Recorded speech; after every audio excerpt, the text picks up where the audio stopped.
Salut, bienvenue sur la chaîne. Aujourd'hui, on se retrouve après une longue période d'absence pour pouvoir faire des étiquettes pour poser sur nos créations. J'ai une Scan Cut, donc une SDX 1200. Je vais l'utiliser aujourd'hui pour créer mes étiquettes. Si tu as une Cricut, tu peux très bien faire ce projet également à la Cricut. Par contre, il faudra vraiment une machine de déco pour ce tuto. Pourquoi pas cette idée de tuto du jour. Alors, dans un premier temps, je vais préparer mon tapis de découpe. Étant donné qu'il colle plus très bien, je vais mettre de la colle repositionnable sur celui-ci. Une fois que j'aurai mis ma colle, je vais mettre mon flex. Donc la partie brillante du flex va sur le tapis. Pour maintenir le tout, être sûr que ça ne bouge pas, je vais utiliser du masking tape.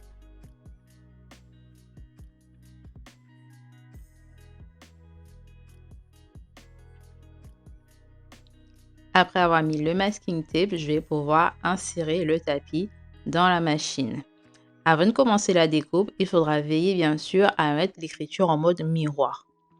Une fois que c'est en mode miroir, je vais commencer la découpe.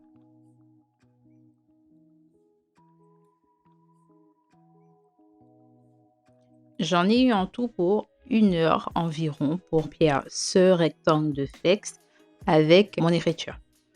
Une fois que la découpe elle est faite, je décharge le tapis à couper mes rectangles dans mon flex.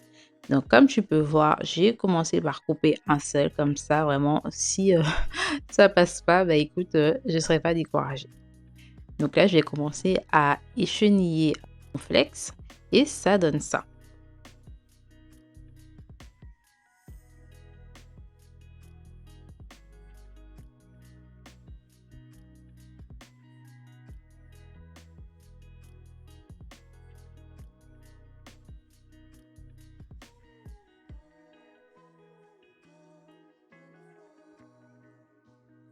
L'épingle fait l'affaire.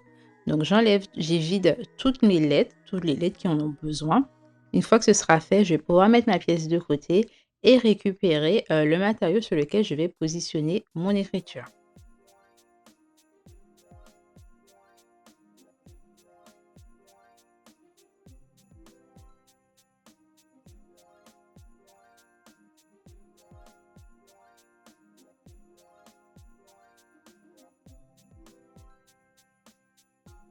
Je coupe au plus près de mes lettres pour être sûr qu'il n'y ait pas de traces de colle quand je vais venir poser mon écriture sur mon ruban. Donc c'est du ruban que j'ai trouvé au rayon loisirs créatifs à Action. Il fait 2,5 cm de largeur. Je vais couper vraiment une borne en fonction de mon écriture, tout en veillant à ce qu'il y ait assez d'espace sur la droite et la gauche pour pouvoir faire un repli par-dessus par la suite. Je vais utiliser ma mini presse pour mettre en place l'écriture sur le ruban. Donc j'ai plié le ruban en deux pour avoir le milieu. Je vais faire de même avec mon flex et je vais prendre du papier cuisson pour mettre entre la presse et le flex. Je vais vraiment pas attendre longtemps. Je vais suivre vraiment les instructions préconisées par le fabricant. Et ensuite, je vais pouvoir enlever le film plastique sur mon flex. Pour une première, j'aime beaucoup. Donc, c'est pas très visible à l'écran, mais vraiment, le résultat, il est pas mal.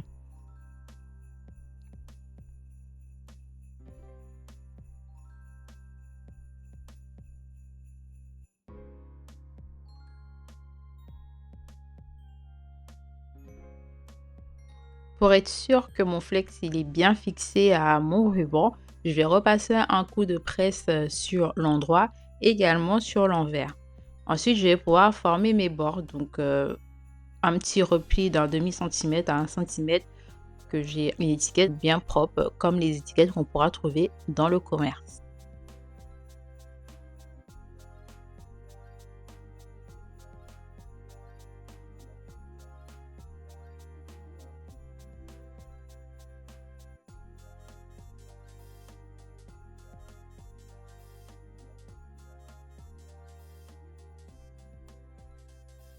Les bords sont repassés, l'étiquette elle est terminée et ça donne ça. N'hésite pas à me dire ce que tu en penses dans les commentaires également. Ensuite, j'ai coupé encore d'autres petits rectangles parce que j'ai adoré le résultat. Je vais en faire une autre avec toi, mais ce coup-ci dans une autre couleur. et tu me diras quelle couleur tu préfères dans les commentaires. J'ai déjà ma préférence. Je te laisse me dire ce que tu en penses dans les commentaires. Donc, je prends le temps d'écheniller. Il faut faire attention. Moi encore, ça va. J'ai choisi une police d'écriture assez épaisse. Donc, les lettres, elles sont pas très fines. Donc, ça va. Mais si vraiment tu as une écriture tu as pris une police d'écriture qui est très fine, bon courage. Parce que ça prend du temps déjà de base. Mais avec une écriture encore plus fine, il faudra faire 2 fois plus attention que là, pour ne pas perdre une lettre si elle se décroche au support ou encore pour qu'elle ne se déchire pas. Donc moi, pour ce premier test, en tout cas, j'ai choisi une police d'écriture assez épaisse. Mais tu verras tout à l'heure qu'il y a encore une deuxième police.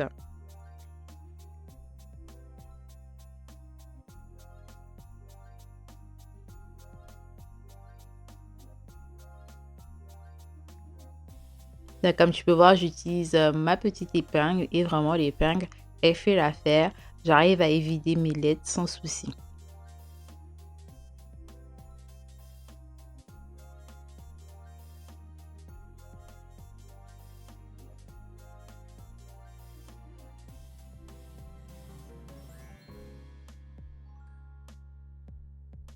Pour ce deuxième essai, je vais utiliser la même police d'écriture. Je vais tout simplement changer la couleur de mon ruban. Ici, c'est un ruban noir et l'écriture elle ressort beaucoup mieux. En tout cas, je ne peux pas choisir puisque j'aime les deux. N'hésite pas encore une fois à me dire ce que tu en penses dans les commentaires. Si tu n'es pas encore abonné, abonne-toi. Active la cloche de notification pour ne rien manquer quand je poste une vidéo sur la chaîne. J'ai fini de poser mon flex. Comme tu as pu voir, j'ai mis le papier cuisson entre le flex et la presse. Et ensuite, j'ai enlevé la fine couche plastique qu'il y avait sur le flex. J'ai ensuite brûlé l'extrémité de mon ruban. Et là, on va passer au troisième essai. Donc, je vais utiliser le même ruban blanc de tout à l'heure, le tout premier. Et je vais utiliser une police d'écriture beaucoup plus fine. Est-ce que j'ai galéré pour pouvoir écheniller ma pièce? Oui. Est-ce que je pense refaire d'autres étiquettes avec cette police d'écriture? Oui.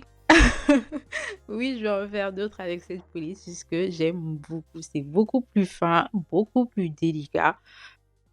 Vraiment, j'aime beaucoup.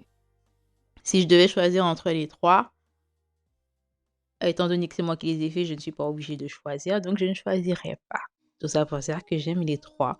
Mais c'est vrai que le noir ressort beaucoup mieux avec cette couleur de flex.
Ce troisième essai est terminé. Si la vidéo t'a plu, n'hésite pas à me dire dans les commentaires, à t'abonner si tu n'es pas encore abonné. Si toi aussi tu as une machine de découpe, n'hésite pas à l'utiliser pour te créer une panoplie d'étiquettes afin de les poser sur tes créations. On se retrouve très bientôt dans un prochain tutoriel.